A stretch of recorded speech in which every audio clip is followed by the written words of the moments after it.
안녕하세요. 예. 특별한 그 시사 한문 예? 그런 시간으로 우리가 긴급 편성한 시간입니다. 예. 정자정야. 예? 중국의 이번에 그 시진핑 주석이 모택동 그다음에 등소평 반열에 올랐다고 화제가 돼 있는데, 그분이 좋아하는 구절이라고 합니다. 한번 그것이 어디에서 출전을 했는지 우리가 찾아서 한번 감상해 보겠습니다. 논어 안양 개강자문 개강자 문정어 공자대왈 정자정야 자소리정 속감부정. 개강자가 공자에게 정치에 대해서 물었다. 공자가 대답하여 말하기를, 정치라는 것은 바르게 하는 것입니다. 그대가 솔선하여 바르게 하면 누가 감히 바르지 않겠습니까? 네. 개강자는 누구예요? 개강자는 오나라의 그 상경이죠. 근데 그 지금 개강자 개손 씨가 그 사실은 노나라 정치를 농단을 했죠. 예. 임금은 유명무실하고 노나라가 진짜 망하게 된 가장 결정적인 게 이제 이 개강자 같은 친구들이 농단을 했기 때문인데, 그래도 그 정치를 직접 담당하고 있으니까 이제 공자한테 물어본 거겠죠. 이 장면에서. 그러니까 사실은 자기가 정치를 제일 망치고 있는 사람이면서 그렇지만 자기가 또 나름대로 어쨌건 실권을 잡고 있으니까 그 정치는 뭐냐고 그렇게 이제 물어본 거네요. 그러니까 뭐라 그랬습니까? 정은 정이다라고 얘기를 했죠. 정이라는 것은, 정치라는 것은 바르게 하는 것이다, 바로 잡는 것이다, 뭐 이렇게 얘기할 수 있죠. 근데 이 다스릴 정이랑 정치할 때 다스릴 치랑 똑같이 정치 다스리는 거잖아요. 그거 뭐 차이가 있는 건가요? 다스릴 정이랑. 이게 정자정야라는 것이 이제 공자가 한 말이기 때문에 유명해졌죠. 공자가. 근데 공자 이전에도 이러한 그 내용은 있었습니다. 근데 그런 내용들을 이 한마디로 압축 표현한 겁니다, 공자는. 정치란 바르게 하는 건다. 근데 이게 그 소리가 같은 거죠. 정예 이런 식으로. 그 같은 발음이라서 같은 의미를 이제 표현하는 건데, 어떻게 보면 동어 반복이에요. 동어 반복입니다. 정치란 바르는 것이다. 왜냐면 바를 정자가 다 들어가잖아요. 네. 근데 그 다스릴 정자에는 그 옆에 그 뭐라 그러죠? 그 퉁그럴인가? 네, 등그럴 문자라고 얘기를 하는데, 이게 이제 문자학적으로 보면 이 오른쪽에서 왼쪽으로 삐침은 사실은 이제 몽둥이입니다. 몽둥이. 네, 몽둥이고, 오른쪽에 이런 또자 모양으로 되어 있는 거는 손입니다. 손으로 몽둥이를 들고, 이게 무기죠, 무기를 들고 어느 마을을 치러 가는 거예요. 이게 정입니다. 정벌의 정자가 원래 뜻이에요. 그 마을 사람들이 똑바로 행동 안 하니까 그렇죠. 가서 손 좀 봐주러. 손 좀 봐주러 가는 건데, 근데 여기에 이제 무력적인 부분이 들어있잖아요.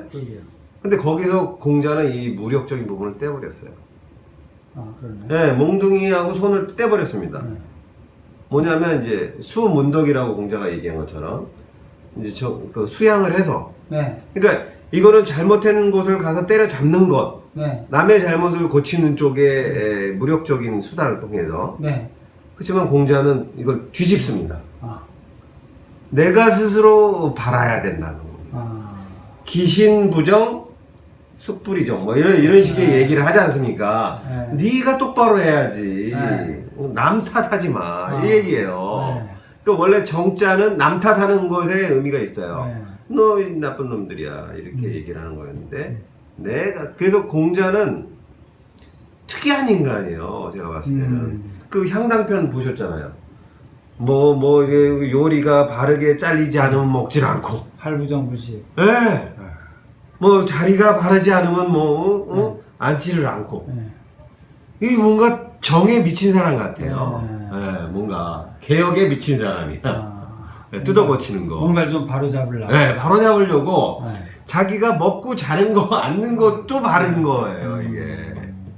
공자는 그래서 이 논어 전편의 정자를 보면은 정치적인 어떤 행위하고 물론 관련이 많이 있는데 자기를 바르게 하는 것을 통해서 자연스럽게 남이 바르게 되도록 이런 수문덕의 방식, 무력적인 방식이 아니라 그러니까 한 단계 업그레이드 되는 거예요.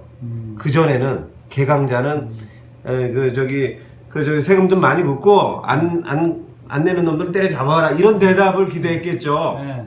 근데 공자는 정자정야 하면서 영 반대의 얘기를 해주는 겁니다. 너부터 잘해. 너부터 똑바로 해. 이런 식의 이게 근데 좀 이렇게 이 질문과 대답이 이게 개강자하고 공자 사이에는 좀 이렇게 좀 신분의 차이도 있고 그런데 이게 짧게 얘기하고 딱 끝내버려요. 이게 이제 공자가 이게 아마 돌아와서 한 겁니다. 나이 많고 개강자는 이게 좀 젊고 이제 그때 정리가 된 거죠. 뭐라고 실소가. 네. 그리고 여기에는 공자의 이 정자에는 정명론도 들어갈 수밖에 없어요. 예. 그러니까 부부 군군 신신 부부 자자. 이 얘기도 사실 담은 거예요.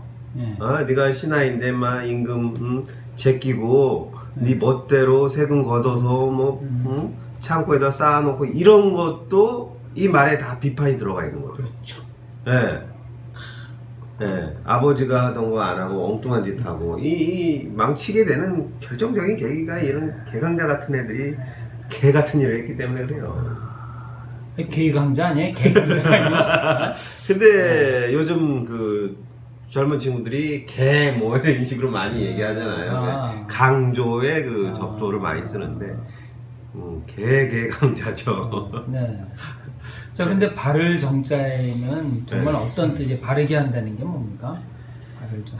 설문적으로 볼 때 이게 어떻게 되는 거야? 이게 뭐냐면 이거를 그냥 바르게 한다. 이거는 좀 막연하지 않습니까? 근데 이게 사실은 정치적인 제도화되어 있는 거예요. 그 상서라든가 이런 거에 보면은 그 논어에도 나오죠. 곡삭지 희양. 뭐냐면 매달 초하루에 임금이 사당에 가서 제사를 지내고 양을 때려잡아서 그 다음에 그 달력을 반포하죠. 그러니까 월간 계획표를 딱 발표를 해요. 나는 요 날은 뭐 태산에 갈 것이고 요 날은 무슨 강에 가서 뱃놀이 할 것이고 일정을 딱 발표를 합니다. 요즘도 그거 해요. 요즘도 저기 초등학생들 보면은 그거 주간 학습이나 뭐 한 달 계획표 이런 거 나오죠. 그거에 맞춰서 살라고 이제 얘기를 하는데 한 달은 식단표가 나오고요. 일주일은 주간 학습 계획표가 나오고.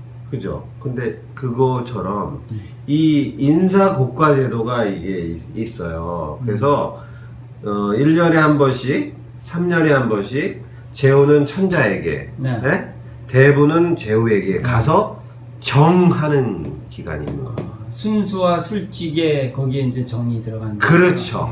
5년 순수, 뭐 3년 뭐 이거 있지 않습니까? 고과. 이걸 통해서 바른 놈은 등용하고 올리고 부정한 놈은 내리고 쫓아내버리는 이런 것이 사실은 여기에도 또 담겨 있어요. 정치적인 제도화된 틀, 시스템화된 틀, 합리적으로 그 공자가 그런 얘기도 하죠. 그 나무를 펴는 방법으로 인재를 등용할 때 바른 사람을 부정한 사람 위에다 놓으면 저절로 바라진다. 뭐 이런 얘기도 하지 않습니까? 그런 것처럼 이게 그 인사고과제도의 시스템이 이 정을 기본 원칙으로 해서 만들어져 있었다는 얘기죠. 그렇게 봐야지 이 구절에 대한 함축적 의미들이 다 나오지 않을까. 자, 그럼 정자 정야를 번역을 하면 어떻게 돼요? 우리말로 하면? 저는 정치란 뭐냐면 바르게 자신이 바르게 하는 것이고 그리고 바로 잡는 것이다. 네. 스스로 바른 그 솔선수범을 통해서 그 부정한 것을 바로 잡는 그런 행위까지 개혁적인 행위까지 이어지는 그리고 단지 이런 행위뿐만 아니라 과정에서의 시스템 네. 바른 시스템 네. 합리적 시스템 그거 민주적인 시스템 그거를 총괄해서 이 말을 해야지 얘기가 된다. 그래서 저는 지금 그래도 공산당에는 베트남 공산당이든 중국 공산당이든 이런 제도가 있어요. 이 정의라는 것을 이제 원용한 방식인데 상층부의 그 고위 관료들 있죠. 네. 당원들, 네. 상무위원급 뭐 이런 사람들은 네. 이익이 나는 영리 목적의 사업을 할 수 없게 돼 있습니다. 그러면 영리 목적의 사업을 권력을 가지고 하잖아요. 네. 그러면 돈 뇌물 받는 거하고 똑같아요. 그렇죠. 그 사람이 하자는데 뭐 안 한다고 말할 수도 없고. 네. 그래서 그거를 철저히 금지하고 그거를 그 자기 그 일가들을 철저히 감독을 합니다. 그래서 이게 지금 중국 같은 경우 5년에 한 번씩 뭐 이게 바뀌어가고 있는데 그래서 4년째 되는 때 네. 평가가 나와요. 그리고 이제 그때 인사이동이 돼가지고 1년 준비해서 이런 그 당대회 갖고 네. 2기 내각이 출범하고 이러는 겁니다. 그러니까 3년 정도 되면은 한번 인사고과 해갖고 4년 때까지 이제 됐을 때 인사이동이 있어요. 네. 그리고 나서 1년 준비해서 이런 당대회 요런 시스템으로 돌아갑니다, 중국이. 예. 네. 이게 3000년 된 시스템이에요. 이게 그 순임금이나 그 요임금이 그 뭐라고 하죠? 무의지치를 할 때 네. 뭐라고 하죠? 정남면. 네. 정남면. 수공평정입니다. 네. 이게 단정하게 바로잡게 이렇게 앉아있는 이 모습 자체.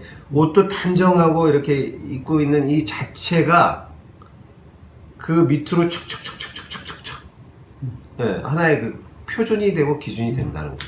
그러고 보니까 그 요임금도 순임금이 하도 순이 하도 그 훌륭하다고 하니까 자기의 두 딸이랑 네. 몇 명의 아들이죠? 5명의 아들인가? 몇 명의 아들을 다 그 순을 모시게 해가지고 그래서 정말 그 가차에서 감시한 거 아니에요? 자식 7명을 두고 보내가지고 감시했는데도 불구하고 하등에 흠이 없고 아주 훌륭하게 하다는 것을 인증을 하니까 그래서 이제 그 후계자로 삼는 거죠. 그러니까 그렇게 자기 자식들 보내서 그렇게 한 게 바로 인사 검증을 한 거야, 그렇죠? 그렇죠. 그래서 여기 이걸 보면 이 공자의 얘기 속에는 민주적인 요소도 있다고 저는 보는 게 뭐냐면요. 먼저 자기를 바로잡으려면 어떻게 해야 됩니까? 정치인이 자기를 바로잡기 위해서는 어떻게 해야 되냐면 민심의 목소리를 들어야 됩니다. 왜냐하면 뭘 잘못했을 때 민심은 얘기를 하거든요. 이게 잘못됐다, 이게 고통스럽다. 네. 세금 너무 많이 그러니까 이거 안 된다라고 얘기를 합니다. 근데 그것에 귀를 기울여서 들어야지 자기가 바로 잡히는데 그걸 안 들으려고 하잖아요, 개강자는. 예? 근데 이제 개강자나 이런 개시 집안에 요런 행위를 갖다가 이제 뭐 제자 중에 한 놈이 가서 비율을 맞춰주고 정책적으로 또 위반도 해주고 그러니까 공자가 막 그 성토하면서 쫓아내고 막 이러지 않습니까? 뭐. 이게 지금 민주적인 요소가 있는 겁니다. 그러니까 이번에 문통 같은 경우도 우리 진이 같은 경우도 예? 그 자기가 뭐 이게 쓰는 어떤 개인적인 부분에 해당하는 것은 청와대 예산으로 못 쓰게 하잖아요. 그 사람이 먼저 그걸 하니까 밑에까지 이렇게 해야 되는데 그게 국회에 와서 막혔어요. 예. 예, 자기 솔선수범해서 청와대는 정화를 했는데 요것이 이제 국회에 와서 이게 바로 잡히지가 않는 거예요, 이게. 예.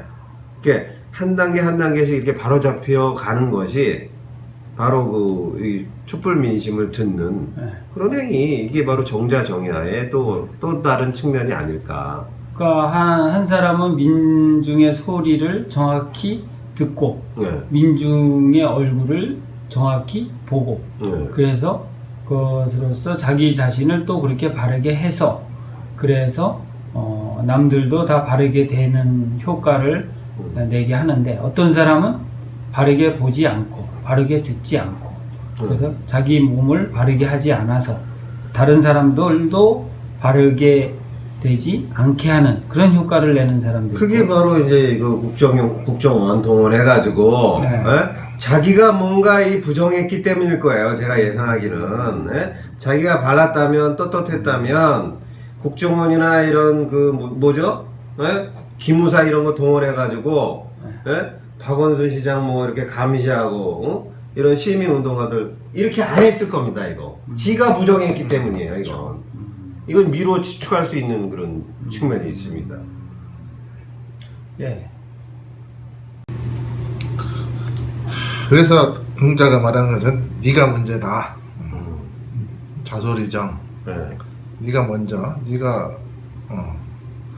바르게 하면 누가 바르지 않겠냐, 바르게 하지 않겠냐.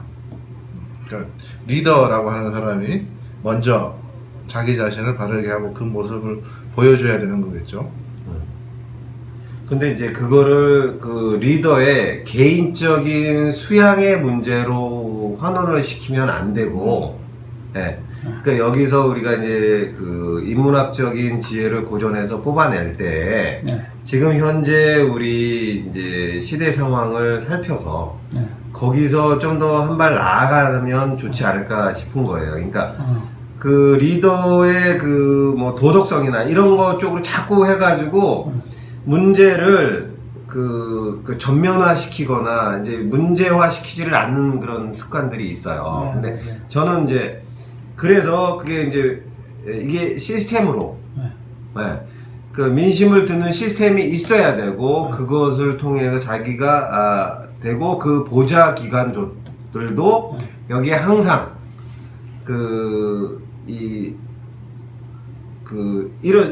그런 걸 들어서 반영시킬 수 있는 시스템이 돼야지 이게 정의라는 정자정야라는 그 말에 현대판이 나오는 거지. 그렇죠.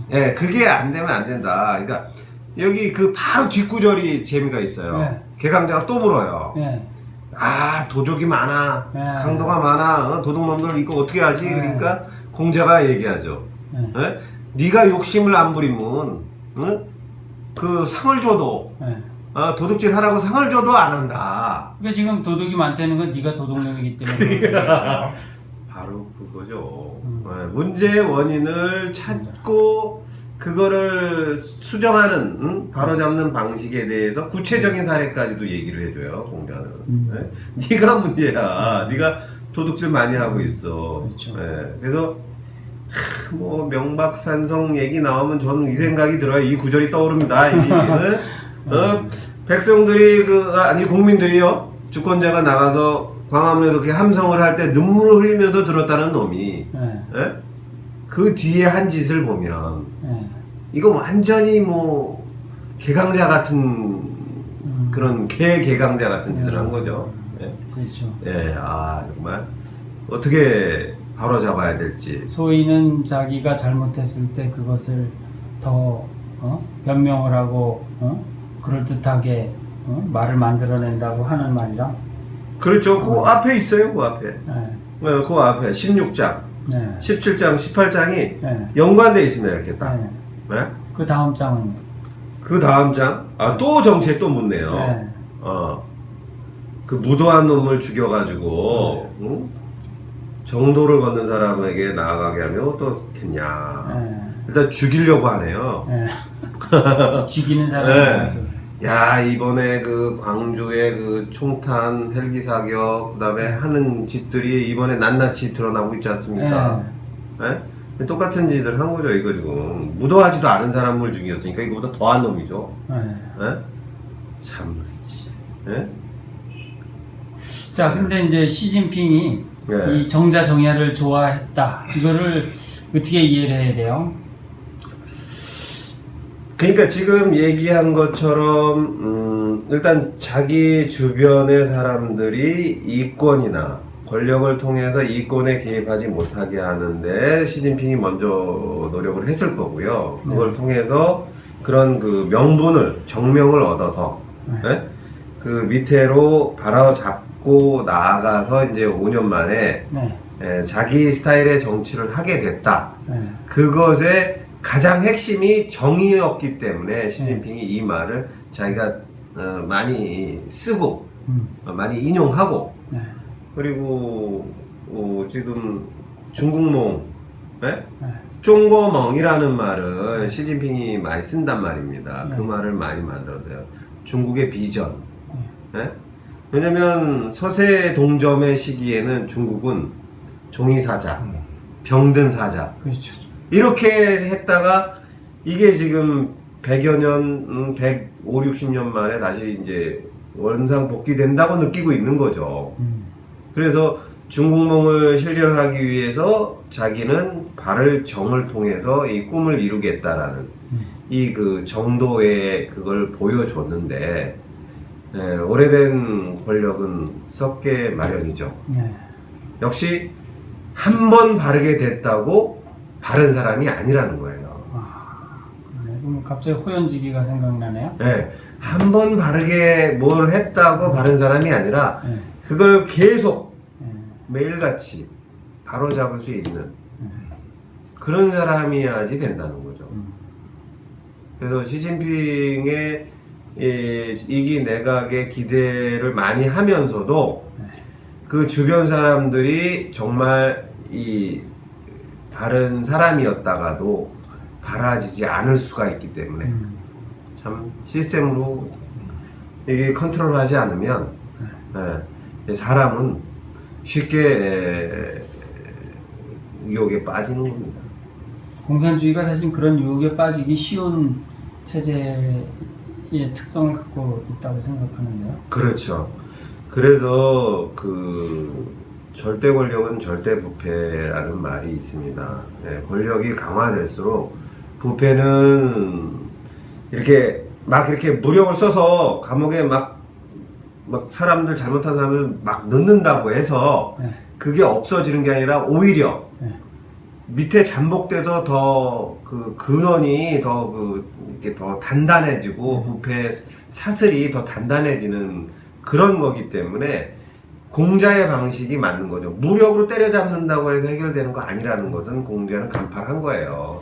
정치는 무력으로 하는 게 아니다. 문덕으로 하는 거다. 공자나 그래도 이제 공자도 역시는 윗사람이 맑아야 된다 이런 얘기 아니에요. 네. 그렇지만 사실 윗사람이 맑은 것은 사실은 좀 어렵죠. 왜냐면 조직 구조 자체가 그 윗사람은 부패하기 쉬운 구조니까. 그래서 그리고 현대에 있어서 이제 그 지난 작년에 그 촛불 집회도 하고 이런 걸 가지고 보면 국민 각자가 정자정야가 돼야 될 것 같습니다. 네. 국민 각자가 자기 생활의 정치, 물건 하나 살 때도 과연 어느 제품을 살 것인가에 대한 그 치열한 그 공부와 그 자기 반성을 통해서 물건 하나 살 때도 정확하게 선택을 하고, 그리고 그런 정치인들이 모여가지고 그 조금이라도 잘못된 것이 있으면 자기나 아니면 사회 조직이나에 대해서 나가서 바로잡을 수 있는 그런 적극성을 띄어야지 이게 진짜 정자정야가 되지, 윗사람이 바라져서 나도 바라지기를 바라는 것은 그거는 요원한 일 같습니다. 그래서 지금 시진핑이 이제 우리나라를 또 이제 모델로 삼는 경우도 많습니다. 우리나라를, 왜냐면 아시아에서 그나마 민주화된 국가, 제대로 바른 정치를 하는 국가라고 내세울 수 있는 나라가 별로 없거든요. 네. 한국이 참 특이한 예가 되는 겁니다. 그래서 많이 이제 보고서 배우고 이제 하는데, 이 바로 잡는다라는 것이 금방 말씀하신 것처럼 이렇게 쉬운 일은 아니고 국민 각자가 바라질 때 이 국가의 그 선진화, 문화 강국으로의 이 올라가는 것이 먼저이고 그 다음에 물질이 따라오는 것이 더 맞지 않을까. 그래서 지금 그래서 그 시진핑은 법치를 얘기하고 있어요 지금. 그래서 법을 다루는 그 법관이나 변호사들이 지금 그쪽이 핫한 직업이 되고 있습니다 중국에. 인치에 가까웠죠. 인치에 가까운 사회를 법치화하려고 하는 게 시진핑의 이 정이라는 이 여기서 얻어낸 자기 나름의 방법이에요. 네. 그러니까 민주화라는 것도 우리가 법률로, 방송통신법도 지금 개정이 안 되고 있잖아요. 이게 법률화돼서 이게 시스템으로 되지 않으면 언제든지 돌아가요. 언제든지. 그러면 그거를 그 밀어붙이는 힘은 어디서 나오냐? 국민 각자의 그 바른 생각, 바른 행위. 거기서 나오죠. 우리가 촛불은 지금 꺼서는 안 되는 거예요. 다시 붙여서 정말 그 서슬퍼렇게 감시를 하고, 아마 국회 같은 데서는 그냥 뭐 이게 전용관 같은 거, 촛불 시위 전용관 같은 거 하나 만들어 놔야 되지 않나. 그런 생각까지 드네요. 감사합니다.